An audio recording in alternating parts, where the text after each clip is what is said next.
Breakfast, lunch 2மே 1 மணி நேரத்துக்குள்ள. அதுக்கு ஃபர்ஸ்ட் ஒரு பாத்திரத்துல 1/2 கப் வாஷ் பண்ண துவரம் பருப்புல ஹாட் வாட்டர் சேர்த்து ஒரு 10 நிமிஷம் ஊறணும். இந்த நேரத்துல நான் அடுத்து காட்ட போற எல்லா காய்கறிகளையும் ரெடி பண்ணி வச்சுக்கோங்க.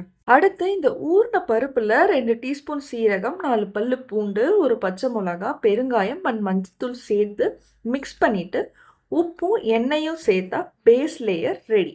அடுத்து செகண்ட் லேயருக்கு ஒரு ஸ்டாண்ட் வச்சு ஒரு கப்பில் பீட்ரூட், இன்னொரு கப்பில் பாட்டில் கார்ட் சுரக்காய் சேர்த்து 2 முட்டை, கொஞ்சம் கட் பண்ண கேரட் எல்லாத்துலேயும் தேவைப்படுற அளவுக்கு உப்பும் சேர்த்து க்ளோஸ் பண்ணிடுங்க. இது ஒரு 10 நிமிஷம் ஸ்டீம் குக் ஆகணும். இந்த டைமில் ஒரு கடாயில் எண்ணெய் சேர்த்து அதில் கடலைப்பருப்பு, உளுத்தம்பருப்பு 4 டேபிள் ஸ்பூன், 3 காஞ்ச மிளகா, 4 பல்லு பூண்டு போட்டு வறுத்துக்கலாம்.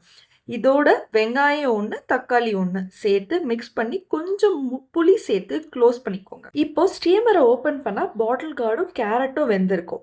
பீட்ரூட்டுக்கு இன்னொரு 5-10 நிமிஷம் ஆகும். எக்கும் ஹார்ட் பாயில் பண்ணுறதுக்காக 5 நிமிஷம் விடலாம். கீழே பருப்புக்கு தண்ணி ஊற்றிக்கலாம், ஏன்னா அடி பிடிக்காமல் இருக்கிறதுக்காக. அந்த வேக வச்ச சுரைக்காயை இதில் சேர்த்து ஒரு 2 நிமிஷம் போல் வேக வச்சு மிக்சர் ஜாரில் அரைச்சா பாட்டில் கார்ட் சட்னி ரெடி. இப்போ 5 நிமிஷம் கழிச்சு எக்ஸ் மட்டும் எடுத்துக்கலாம். பட் மற்றதெல்லாம் இன்னும் கொஞ்சம் நேரம் வேகட்டும். அடுத்து தாளிக்கிற கடாயில் கொஞ்சம் பட்டர், கொஞ்சம் கார்லிக்கோட கேரட்டும் சேர்த்தா பட்டர் கார்லிக் கேரட் ரெடி. கொஞ்சம் ஸ்பைஸ்ட் ஹர்ப்ஸ் ஆட் பண்ணிக்கிறேன் ஃப்ளேவருக்கு. ஃபைனலி பிரேக்ஃபாஸ்ட்க்கு தோசை கூட சுரக்காய் சட்னி அண்ட் பட்டர் கார்லிக் கேரட்டும் ரெடி. அடுத்து இன்னும் லஞ்ச் இருக்குல்ல. So coming back to steamer, அதை ஓப்பன் பண்ணால் பீட்ரூட் வெந்திருக்கும், அதுக்கப்புறம் பருப்பும் குக் ஆகியிருக்கும். இந்த பருப்பை நல்லா மசிச்சுக்கலாம். இப்போ ஒரு சாஸ் பேனில் 2 டீஸ்பூன் ஆயில், 1 டீஸ்பூன் கடுகு, 2 டீஸ்பூன் கடலைப்பருப்பு. கடுகு தெரிஞ்சதும் 2 பல் கட் பண்ண பூண்டு, கருவேப்பிலை சேர்த்து வதக்கிக்கலாம். அடுத்து வேக வச்சு எடுத்த பீட்ரூட் ஆட் பண்ணிக்கிட்டு கடைசியாக 2 டீஸ்பூன் மிளகாய் தூள் சேர்த்து ஒரு 5 நிமிஷம் க்ளோஸ் பண்ணி குக் பண்ணிக்க வச்சுக்கணும்.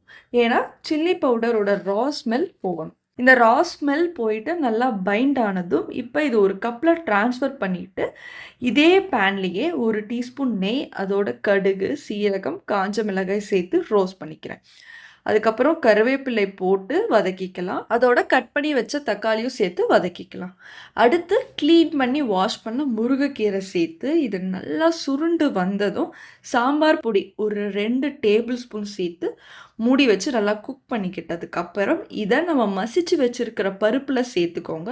லாஸ்ட்டாக கரைச்சி வச்ச புளியும் சேர்த்து ஒரு கொதி வந்ததும் ஆஃப் பண்ணால் முருங்கைக்கீரை சாம்பார் ரெடி.